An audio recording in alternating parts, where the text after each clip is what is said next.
السلام علیکم ورحمۃ اللہ وبرکاتہ۔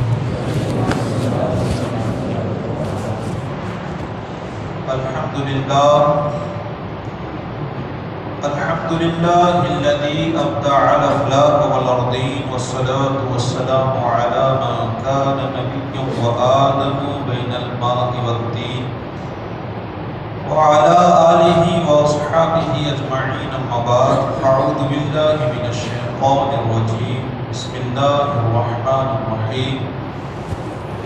وَيُؤْثِرُونَ عَلَىٰ أَنفُسِهِمْ وَلَوْ كَانَ بِهِمْ خَصَاصَةٌ آمنت باللہ صدق اللہ المولانا العظیم وصدق رسولہ النبی الامین المکین الکریم ونحن علی ذلک لمن الشاہدین والشاکرین والحمد للہ رب العالمین۔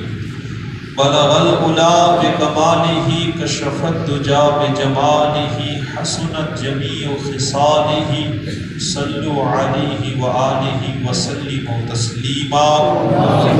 اللہم صل علی سیدنا مولانا محمد مبارک وسلم، صلاۃ والسلام علیک یا رسول اللہ صلی اللہ تعالی علیہ وسلم۔ لطف ان کا عام ہو ہی جائے گا، شاد ہر ناکام ہو ہی جائے گا۔ سائلو دامن سخی کا تھام لو، کچھ نہ کچھ انعام ہو ہی جائے گا۔ اور اے رضا، ہر کام کا ایک وقت ہے، دل کو بھی آرام ہو ہی جائے گا۔ دعا ہے اللہ تبارک و تعالیٰ کی بارگاہ میں جو کچھ بیان ہو اللہ سننے سنانے اور سب سے زیادہ اللہ عمل کی توفیق عطا فرمائے۔ جو بیمار ہے اللہ شفا عطا فرمائے، اللہ ہمارے مرحومین کی مغفرت فرمائے، اللہ ہم سب کی بھی مغفرت فرمائے، اور اللہ ہمیں اس کی رضا پر راضی رہنے کی توفیق عطا فرمائے۔ ایک مرتبہ اور جی لگا کر درود پاک پیش کریں۔ اللہم صلی علی سیدنا مولانا محمد مبارک وسلم، صلاۃ و سلام علیک یا رسول اللہ صلی اللہ تعالی علیہ وسلم۔ حضرات محترم، ایک مسلمان کے لیے دوسرے مسلمان کے دل میں کتنا درد، پیار، محبت، قرآن کے حوالے سے میں چند باتیں آپ تک پہنچاؤں۔ 28واں پارہ ہے اور سورہ حشر آیت نمبر 8، 9 اور 10۔ اس آیتوں کے اندر خصوصاً ایک انصاری صحابی ہیں، ایک مہاجر صحابی ہیں، ان کا خود اللہ تبارک و تعالی ذکر فرماتا ہے۔ اگر ان آیتوں کی آپ تفسیر پڑھیں گے، یہ میرے سامنے تفسیر تبیان القرآن ہے، اس کے علاوہ تفسیر ابن کثیر ہو، تفسیر جلالین ہو، تفسیر قرطبی ہو، اس کے علاوہ بہت ساری تفسیر کی کتابیں ہیں۔ اگر آپ مطالعہ کریں گے، پڑھیں گے یا سنیں گے تو دنگ رہ جائے گے کہ کیا ایک مسلمان دوسرے مسلمان کے لیے اتنا بڑا درد رکھتا ہے، اتنا پیار، اتنی فکر۔ حالانکہ ہم جس دور میں جی رہے ہیں وہ ایک ایسا دور ہو چکا ہے کہ کبھی بھائی بھائی کا نہیں ہوتا ہے۔ میرے سے زیادہ آپ لوگ جانتے ہوں گے، بھائی بھائی کی زمین کو دبا دیتا ہے، کبھی بھائی بہن کا حق مار دیتا ہے، کبھی کبھی پڑوس کا نہیں ہوتا ہے۔ یعنی ایک دوسرے کے لیے زیادہ تر اتنی نفرتیں ہوتی ہیں۔ اور آپ ان آیت طیبہ میں ان لوگوں کا ذکر سنا ہوں، یہ بھی وہ لوگ تھے جو اللہ کو ایک مانتے تھے، نبی کو اپنا رسول مانتے تھے، مسلمانوں کو اپنا دینی بھائی مانتے تھے، لیکن ان کی قربانی دیکھے، ان کا جذبہ دیکھے۔ میں پہلے آپ لوگوں کو میں ان کا ترجمہ سناؤں کیونکہ 3 آیتیں ہیں، بڑی لمبی ہیں، وقت بڑا کم رہتا ہے۔ ارشاد فرماتے ہیں کہ یہ اموال ان فقراء مہاجرین کے لیے ہیں جن کو ان کے گھروں سے، ان کے اموال سے نکال دیا گیا۔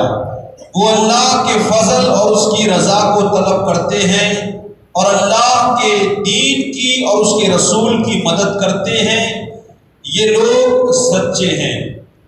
دوسری آیت کہتے ہیں کہ یہ اموال ان لوگوں کے لیے ہیں جو دار ہجرت میں اور ایمان میں اس سے پہلے جگہ بنا چکے ہیں، اور وہ ان سے محبت کرتے ہیں اور ان کی طرف ہجرت کر کے آئے اور وہ اپنے دلوں میں اس چیز کی کوئی طلب نہیں پاتے جو ان مہاجروں کو دی گئی، اور وہ دوسرے کو اپنے اوپر ترجیح دیتے ہیں۔ میں نے صرف ایک آیت کا ٹکڑا آپ کے سامنے خطبے میں تلاوت کیا، وہ یہی، اس کا ترجمہ کیا ہے کہ وہ دوسروں کو اپنے اوپر ترجیح دیتے ہیں خواہ انہیں خود شدید ضرورت ہو۔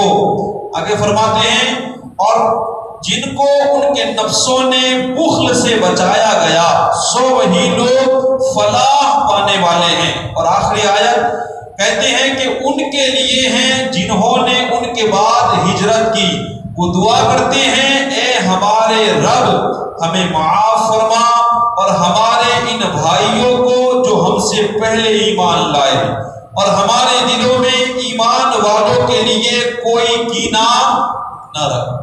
جو بھی ایمان والا ہے دعا کرتے ہیں یہ لوگ، کون لوگ ہیں میں آپ کو بتاؤں گا کہ اے اللہ جو بھی ایمان والے لوگ ہیں ان کے بارے میں ہمارے دلوں میں کینہ نہ رکھ، اے ہمارے رب بے شک تو بے حد شفقت کرنے والا اور بہت بڑا مہربان ہے۔ 28ویں پارے کی میں نے 3 آیتوں کا آپ کو ترجمہ سنایا۔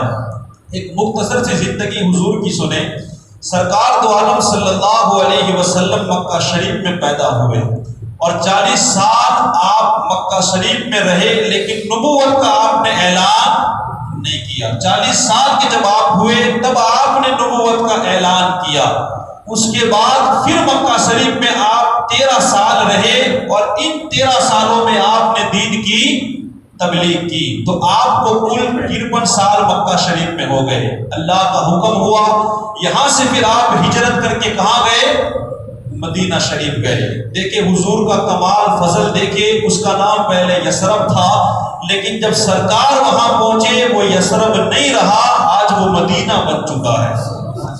سرکار وہاں گئے، پھر 10 سال وہاں رہے۔ تو حضور صلی اللہ علیہ وسلم نے 40 سال کی عمر کے بعد اعلان نبوت کیا۔ اس کے بعد لوگ دھیرے دھیرے اسلام کو قبول کرنے لگے۔ کچھ لوگوں نے مکے میں قبول کیا، دھیرے دھیرے جیسے باہر خبر گئی تو وہاں بھی لوگوں نے اسلام کو، آج تک وہ سلسلہ جاری ہے۔ آپ دیکھ رہے ہو کبھی وہ بڑے انسان نے اسلام قبول کیا، کبھی اس نے کیا، اور انشاءاللہ قیامت تک یہ سلسلہ چلتا رہے گا۔ دھیرے دھیرے باہر بھی لوگوں نے اسلام کو قبول کیا۔ تو جب 53 سال حضور کی عمر ہو گئی، مکہ شریف کو آپ چھوڑ کے جب مدینہ گئے تو مدینہ شریف میں جو لوگوں نے اسلام قبول کر لیا تھا انہیں انصاری صحابی کہتے ہیں۔ انہیں کیا کہتے ہیں؟ انصاری۔ اور جب حضور مکہ چھوڑ کے مدینہ گئے تو مکے سے پھر کچھ لوگ نکل کے کہاں پہنچے؟ مدینہ شریف۔ تو جو نکل کے آئے انہیں مہاجر صحابی کہا جاتا ہے۔ اللہ نے انہی دونوں کا ذکر ان آیتوں میں فرمایا، ایک انصاری صحابی ہیں اور دوسرے مہاجر صحابی ہیں۔ تفسیر بہت ساری ہے، الحمدللہ بڑے خوبصورت واقعات ذکر کیے گئے ہیں اس تفسیر میں اور دوسری میں وقت کو مد نظر رکھتے ہوئے چند باتیں بتاؤں۔ ذرا دیکھیں ان کا حوصلہ، دیکھیں جو صحابی انصاری جو پہلے سے مدینے میں تھے اور سرکار پھر مکہ چھوڑ کے مدینے میں گئے، اس کے بعد جو مسلمان مکے میں تکلیفوں کی وجہ سے چھوڑ کے مدینہ پہنچے، اب یہ صحابی جو تھے مہاجر صحابی اللہ کی رضا کی خاطر نکلے۔ کس لیے نکلے؟ ان کے بارے میں اللہ کیا فرماتا ہے؟ ان فقراء مہاجرین کے لیے جن کو ان کے گھروں سے ان کے اموال سے نکال دیا گیا، وہ اللہ کے فضل اور اس کی رضا کو طلب کرتے ہیں، صرف اللہ کا فضل۔ حالانکہ انہوں نے اپنی باغات کو چھوڑ دیا، اپنے گھر بار کو چھوڑ دیا، اپنی بیوی بچوں کو چھوڑا، اپنے رشتہ داروں کو چھوڑا اور سب کچھ چھوڑ کے کہاں گئے؟ مدینہ گئے۔ کس لیے گئے؟ صرف اللہ کی رضا کے لیے۔ ان کے دل میں اور کوئی تمنا، بس اللہ اور اس کے رسول کی رضا کے لیے یہ لوگ نکلے اور اللہ اور اس کے رسول کی مدد، اور اللہ فرماتا ہے یہی لوگ سچے ہیں۔ اب ان کے پاس تو بظاہر کچھ نہیں تھا، سب کچھ۔ کہتے ہیں کہ اگر کوئی کچھ لے کے نکلتا تو کچھ کافر ایسے تھے ان کو پکڑ لیتے اور کہتے تمہیں جانا ہو تو جاؤ، یہاں سے ایک کوڑی بھی تمہیں ہم اپنے ساتھ لے جانے نہیں دیں گے۔ ایسے بھی صحابی ہیں۔ ایک صحابی کا ذکر یہاں تک آتا ہے کہ وہ جب نکلے، بھوک کی وجہ سے ان کی کمر سیدھی نہیں ہو پا رہی تھی، انہوں نے اپنے پیٹ کے اوپر پتھر باندھا تھا، اتنی تکلیفیں تھی، پھر بھی وہ اللہ کے رسول کے ساتھ اور ان کے پاس چلے گئے، اللہ کی رضا کی خاطر، اللہ کے رسول کی رضا کی خاطر۔ اب جب یہ صحابی لوگ مکہ چھوڑ کے مدینے میں جانے لگے، اب مدینے والوں کا ذوق شوق دیکھے، ان کی محبت دیکھیے۔ جس دوسری آیت میں اللہ نے انہی انصار صحابی کا ذکر کیا۔ اب ان کے پاس جو ملکیت تھی، جو مکان تھے، جو باغات تھے، جو مال تھا، سرکار تو عالم صلی اللہ علیہ وسلم نے ارشاد فرمایا کہ یہ جو صحابی چھوڑ کے مکہ سے آئے ہیں انہیں کچھ دو۔ اللہ اکبر۔ ان صحابیوں نے کیا کیا؟ اپنی جو ملکیت تھی وہ ملکیت میں آدھا حصہ انہیں عطا فرما دے۔ ذرا محبت سے بولے، زمین جائیداد اتنا نہیں، ذرا دیکھیں ان کا کمال۔ کہتے ہیں کہ وہ جو آئے تھے انہیں کھیتی کرنا نہیں آتا تھا۔ اب حضور صلی اللہ علیہ وسلم نے ارشاد فرمایا کہ اے میرے انصاری صحابی، انہیں تو کھیتی کرنا نہیں آتا ہے، تو کہا یا رسول اللہ جتنی زمین ہے ہماری بھی اور ہم نے ان کو بھی جو دی ہے وہ کھیتی ہم کریں گے، اور جتنا پاک آئے گا وہ آدھے کا آدھا ہم انہیں عطا فرمائیں گے۔ یعنی ان کو محنت کرنی نہیں ہے، محنت مدینے والے صحابی کریں گے، اور جو پاک آئے گی تو آدھا مال ان کو عطا فرمائے گی۔ سوچئے یہ جذبہ ہے، اور آج ہم اس دور میں جی رہے ہیں، ایک بھائی کے نام پہ اگر زمین ہو تو وہ دوسرے بھائی کو ڈراتا ہے، دھمکاتا ہے، دباتا ہے، کوئی بہن کو حصہ دینا نہیں چاہتا۔ لیکن حضور کے جو سچے اور پکے غلام ہوتے ہیں، جن کے دل میں اللہ کا خوف ہوتا ہے، کسی کا ایک ذرہ برابر وہ حق مارتے۔ ایک بڑا خوبصورت سا واقعہ میں فاروق اعظم رضی اللہ تعالیٰ عنہ کے دور کا سناؤ۔ کہتے ہیں کہ ایک صحابی نے کچھ زمین ایک دوسرے صحابی کو بیچ دی۔ اب جب دوسرے صحابی کو جب زمین بیچی، اب اس صحابی نے چاہا کہ لاؤ اس کو گھیرا جائے۔ جب انہوں نے وہاں کھیتی کرنا شروع کیا تو کہتے ہیں کہ اس زمین سے خزانہ نکل آیا۔ کیا نکل آیا؟ ذرا سنیے گا، یہ کوئی اور نہیں، یہ مسلمانوں کی تاریخ ہے۔ کہتے ہیں کہ خزانہ جب نکل آیا تو وہ صحابی سوچنے لگے کہ بھئی میں نے تو صرف زمین خریدی تھی، یہ خزانہ میں نے خریدا نہیں تھا۔ وہ کہتے ہیں کہ وہ خزانہ سارے کا سارا لے کر کے اس صحابی کے پاس پہنچے، کہا کہ بھئی میں نے تو صرف تم سے زمین خریدی ہے، لیکن تمہاری زمین سے یہ خزانہ نکل آیا ہے، یہ خزانہ تمہارا ہے، تم لے لو۔ اگر آج کا ہمارا دور ہوتا تو ہم کیا کرتے؟ وہ آئے کیا، ہم ہی پورے کا پورا حصہ دبانا چاہیں گے۔ ہمارے حالات کچھ اور ہو چکے ہیں۔ کہتے ہیں کہ جب وہ خزانہ لے کر اس صحابی کے پاس گئے، انہوں نے کہا کہ بھئی میں نے صرف زمین خریدی ہے، یہ مال میرا نہیں ہے۔ تو وہ صحابی بھی دیکھے، وہ کہتے ہیں کہ نہیں بھئی میں نے تمہیں سب کچھ بیچا ہے، اب یہ خزانہ کس کا ہے؟ یہ تمہارا ہے، یہ میرا نہیں۔ یہ بلا تم میرے حوالے کہاں کر رہے ہو؟ زمین بھی تمہاری، خزانہ بھی تمہارا۔ اب وہ صحابی ہے ماننے کے لیے تیار ہی نہیں، کہا نہیں بھائی میں نے صرف زمین خریدی ہے، یہ خزانہ میرا نہیں، یہ تم رکھو۔ اب وہ تم رکھو، وہ تم رکھو، اسی کے چکر میں ہے، دونوں لینے کے لیے تیار نہیں ہے۔ جب بات بڑھی تو دونوں صحابی نے کہا چلو فاروق اعظم رضی اللہ تعالیٰ عنہ کے پاس جاتے ہیں، وہ فیصلہ کر دیں گے۔ جب وہ دونوں صحابی فاروق اعظم رضی اللہ تعالیٰ عنہ کی بارگاہ میں پہنچے اور پورا واقعہ بتایا کہ حضرت ایسا ایسا ہوا ہے، تو کہا کہ ایک کام کرو، یہ بتاؤ تمہارے کتنے لڑکے ہیں؟ کہا کہ حضور میرا ایک لڑکا ہے۔ اس نے بتایا کہ تمہارا؟ کہا میری ایک بیٹی ہے۔ کہا کیا عمر ہے؟ جب عمر پتا چلی کہ دونوں شادی کے لائق ہو چکے ہیں تو فاروق اعظم رضی اللہ تعالیٰ عنہ نے فرمایا آپ کا لڑکا اور ان کی لڑکی دونوں کی شادی کر دو اور یہ سارا خزانہ ان دونوں کو عطا کر دو۔ یہ ذرا دیکھیں، یہ ان کے پاس اسلام ہے۔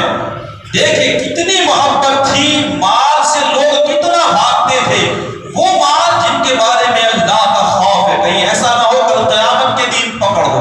ہم تو حرام ہمیں پتا ہوتا ہے کہ بھئی یہ دھندا حرام ہے، یہ جوا ہے، یہ شرط ہے، یہ سود ہے، ہم تو دوڑ کے بس ہم اپنی طرف لینا چاہیں گے، کب ہم امیر ہو جائے، کب ہمیں آرام پہنچے. لیکن خدا را زندگی چند پل کی زندگی ہے، اللہ کا خوف کھا کر کے حرام مال سے بچنے کی کوشش کرے. میں کہہ رہا تھا کہ جو صحابی آتے گئے انہیں وہ اپنی ملکیت میں حصہ دیتے گئے. ایک صحابی کی داستان میں آپ کو سناؤں. کہتے ہیں کہ حضرت غالباً عبد الرحمن بن عوف رضی اللہ تعالیٰ عنہ کہتے ہیں کہ یہ مکہ چھوڑ کے جب مدینے آئے ہجرت کر کے، ایک صحابی سے جب ان کی محبت بڑی، بھائی چارہ بڑھایا گیا، تو انہوں نے اپنے حصے میں کہا کہ بھئی میرا آدھا حصہ تم لے لو. باغات میں، ملکیت میں، گھروں میں، سب جگہ ان کو آدھا بھاگ دیا. کتنی محبت ہوگی کہ اس صحابی نے کہا، اس انصاری صحابی نے، کہ دیکھو میری 2 بیویاں ہیں. کتنی؟ 2 بیویاں ہیں. آپ دیکھ لو دونوں کو، آپ کو جو پسند آئے میں اسے طلاق دے دوں گا، عدت گزرنے کے بعد آپ اس سے شادی کر لینا. سوچو آپ، ایک مسلمان دوسرے مسلمان کے لیے کتنا نرم ہے، کہاں تک محبت کرتا ہے.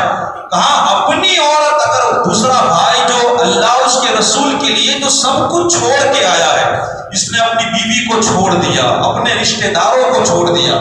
ہمارے حالات یہ ہیں کہ عقیدے کی جب بات بیان کی جاتی ہے کہ بھئی یہ رسول کے بارے میں گستاخیاں کرتا ہے، یہ حضور کے بارے میں یوں بکتا ہے، کہا حضرت ہمارے رشتہ داری کیا ہوگی، ہمارے رشتہ داری کہاں جائے گی، ہمیں تو یہاں رہنا ہے. میاں قیامت تک تجھے یہاں نہیں رہنا ہے. اللہ کے اس رسول کے صحابی کو یاد کرو جو ماں باپ، رشتہ دار، بھائی، سب کو جس نے حضور کے لیے صرف چھوڑا. لیکن آج ہم چھوڑنے کے لیے تیار. ہم یہ نہیں دیکھتے کہ بھئی یہ کون ہے، کیسا ہے، چاہے مال ہو، چاہے رشتہ داری ہو. آپ دیکھیں ہمارے اوپر جو ہمارے بڑے لوگ ہیں، انہوں نے ہمیشہ اللہ اور اس کے رسول کے آڑ میں، یعنی کہ جو محبت میں جو چیز آڑ بنتی تھی، انہیں وہ ہمیشہ ترک کر دیا کرتے تھے. ہمارے پاس یہ جذبہ نہیں آ سکتا. غالباً چند دنوں پہلے میں نے درس میں یا تقریر میں یہ بات بتائی تھی کہ ایک بزرگ کا واقعہ تو میں نے پڑھا تو دنگ رہ گیا کہ یا اللہ، ایسے بھی لوگ زمانے میں ہیں جو اتنی محبت کرتے ہیں اللہ اس کے رسول سے. ہم تو کچھ بھی نہیں، ہم صرف اپنے مکان سے، اپنی گاڑیوں سے، اپنے فول سے، اپنی اولاد کے لیے، اپنے رشتہ داروں سے ہم صرف محبت کرتے ہیں. ہم اپنے دوست پیارے ہیں. کون ہے جو اللہ اس کے رسول سے سچی محبت کرتا ہو، اس کے دین کو آگے بڑھانا چاہتا ہو، جو مظلوموں کے بارے میں سوچتا ہو، جو غریبوں کے بارے میں سوچتا ہو. ہمیں تو جو کام آئے وہ اپنا ہے، اگر ہمارے کوئی کام نہ آئے ہم تو پھر اسے بھی نظر انداز کر دیتے ہیں. بھائی وہ ہماری فکر نہیں کرتا، ہم اس کی فکر کیوں کریں. اسلام کا جو ہمارے تک طریقہ پہنچا ہے، سرکار نے جیسے فرمایا کہ کوئی تمہیں نہ دے اسے تم دو، لیکن ہمارا نظریہ کیا ہے، وہ ہمیں نہ دے تو ہم بھی اسے نہیں دیں گے. سرکار نے تو فرمایا کوئی تم سے رشتہ توڑے تم جوڑو، لیکن ہمارا طریقہ کیا ہو چکا ہے، ہم کو اگر اس نے دعوت نہیں دی تو پھر ہم بھی اسے دعوت نہیں دیتے. یعنی اسلام جو ہمیں سکھاتا ہے ہم اس کے بالکل خلاف جا رہے ہیں. ہماری زندگی دھیرے دھیرے اسلام سے دور ہوتی چلی جا رہی ہے. میں عرض کر رہا تھا اللہ اور اس کے رسول سے محبت کرنے والوں کی ہم نے یہاں تک باتیں پڑھی ہیں کہ ایک بندے کی بڑی مشکل سے بیٹی پیدا ہوئی، وہ اللہ سے بڑی محبت کرتا تھا، بڑی محبت. اب جب بیٹی پیدا ہوئی تو ہوا یوں کہ وہ بیٹی کی محبت میں بھی اس کا ٹائم جانے لگا، اسے چومتا، پیار کرتا، اس کی فکر کرتا. تو ایک خواب دیکھا. المختصر بات یہاں تک آئی کہ بھئی اللہ سے جو وہ محبت کرتا تھا، جتنا ٹائم دیتا تھا، اب وہ ٹائم وہ دے سکتا نہیں تھا، کیونکہ کچھ ٹائم اس نے اپنی بیٹی کے لیے جانے لگا. تو اس نے اللہ کی بارگاہ میں یوں دعا کی کہ اے مالک، اس واقعے کو احیاء القلوب میں امام غزالی علیہ رحمہ نے لکھا ہے. کہتے ہیں کہ اے مالک، اگر تیری محبت میں یہ میری بیٹی آڑ بنتی ہے تو پھر اس کی مجھے کوئی ضرورت نہیں ہے، تو اس کو اٹھا لے تاکہ تیری اور میری محبت کے بیچ میں کوئی نہ آئے. یہ ایک مسلمان، ہم اس کی بات تو نہیں کرتے، لیکن سوچو ایسے لوگ جو حرام کاموں کی طرف جا رہے ہیں، کیا انہیں بھی فکر نہیں ہے کہ وہ اللہ اس کے رسول کے قریب آئے، دین کے قریب آئے، اللہ اس کے رسول کی محبت کے خاطر حرام کاموں کو چھوڑ دے، حرام راستوں کو چھوڑ دے، حرام طریقوں کو چھوڑ دے؟ کیا ہمیں اتنی بھی توفیق نہیں ہے؟ تو پھر ہم تیار رہیں اس وقت کے لیے جو وقت اللہ کے سامنے ہمیں کھڑے ہونا ہے۔ میرا ہو یا آپ کا ہو، ہر کسی کو اپنا اپنا حساب دینا ہی ہے۔